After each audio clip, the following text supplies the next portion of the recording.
Let's try it the other way around. Here are some graphs in example 6, and we're asked to write them as compound statements. Let's look at A. Okay, so let's take this shading here. Notice it's a filled in circle, so our boundary would include -2, and it's shaded to the left. So this would be all real numbers that are less than or equal to -2.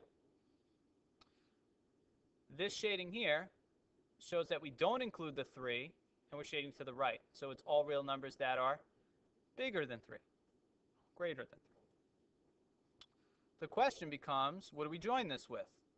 Do we join it with the and, or we join it with or? Well, let's think about what this means. In order for this to be a true statement, using the word and, both of them have to be true. Well, is it possible that a number, say from this shaded area, satisfies both of those conditions? Let's try it out. 4 is greater than 3. That makes sense. Is 4 less than or equal to -2? Of course not. We could try a number from over here, -5. -5 is less than or equal to -2. That's true. However, -5 is not greater than 3. Well, we're not going to be able to find any numbers that satisfy both, so this can't be a compound statement connected by and. It's an or statement. So we would write x is less than or equal to -2, or x is greater than 3. Let's look at B. So notice in B, we have 2 boundaries. There's no arrows here. That means that we have a beginning and an end to our set of solutions. So let's start with the left boundary. The left boundary is -3, and it's been included in the solution set.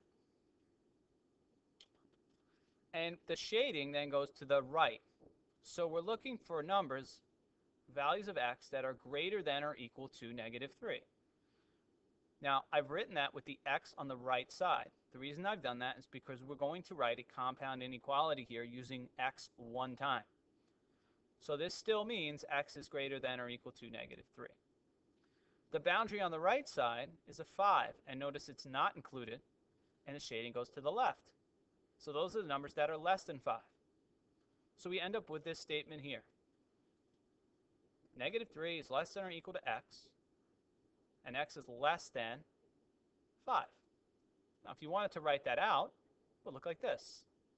X is greater than or equal to -3, and notice the use of the word and here, x is less than 5. Okay?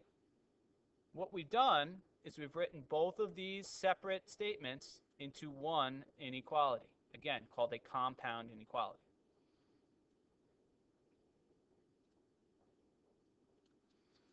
Let's take a look at some homework.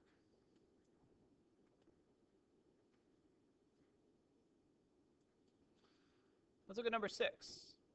X is less than 1 and x is greater than 1. X is less than 1 or x is greater than 1. And then we're asked, does the change of the word from and, so and, to or, change the solution set? Use number line graphs to support your answers. So why don't you pause the video now, try writing out some number a number line and drawing the graph for each of these, and let's see if it makes a difference. Go ahead and pause.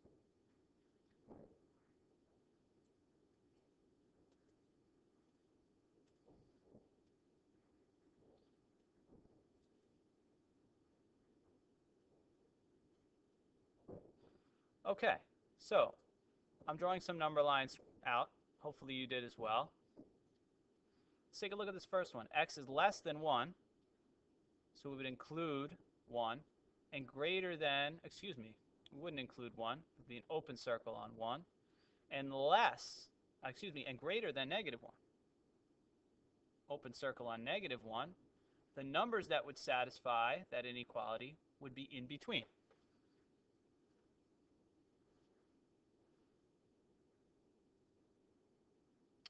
Now we talk about the second one. X is less than 1 or x is greater than 1.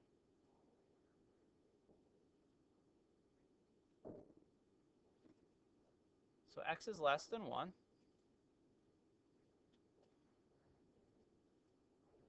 That would look like this here, right? x is greater than 1, that would be an open circle on negative 1. And the numbers greater than would be this way. Now notice what happens here. Even though this was an OR problem,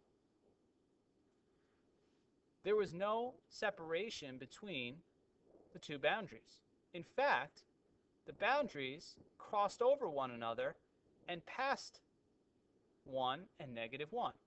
Now let's think about if this is possible. Let's pick a number from here. Let's say negative 10.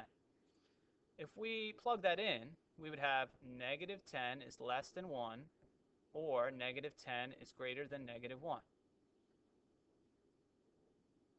Well, the first statement is true, right? Negative 10 is less than 1. The second statement is not true, but remember, we only need one of the two statements to be true for an OR compound statement to be true. So we could pick a value that is past this boundary right here. Let's try a number that's past the boundary of positive 1, say 15. 15 is less than 1, or 15 is greater than negative 1. Well, 15 is certainly not less than 1. However, 15 is greater than negative 1. So once again, it satisfies one of the two statements. It's a true statement. Well, what does this mean?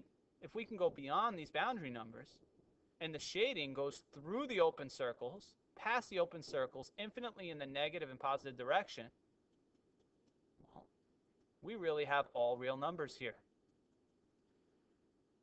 So how does the solution set change? Well, we go from a finite set of solutions, right? A limited amount of solutions, if you will, only these numbers, to any number whatsoever could satisfy. Right? We didn't even try numbers in the overlapping. We should probably do that, right? Maybe like 1/2. Just to solidify our understanding here. 1/2 is less than 1, or 1/2 is greater than negative 1. 1/2 is less than 1. That's true. 1/2 is greater than negative 1. Well, look at that. That's also true. Why do you think that happened? You guessed it. They were overlapping there. So both of them are true. So what happens in there, in the overlapping, both will be true. Once we get past those boundaries, only one of them will be true. But since it's an OR statement, we only need one. So the solution set certainly does change quite a bit. We go from a finite set of numbers to all real numbers. Well, hopefully this was helpful, and I'll see you in class.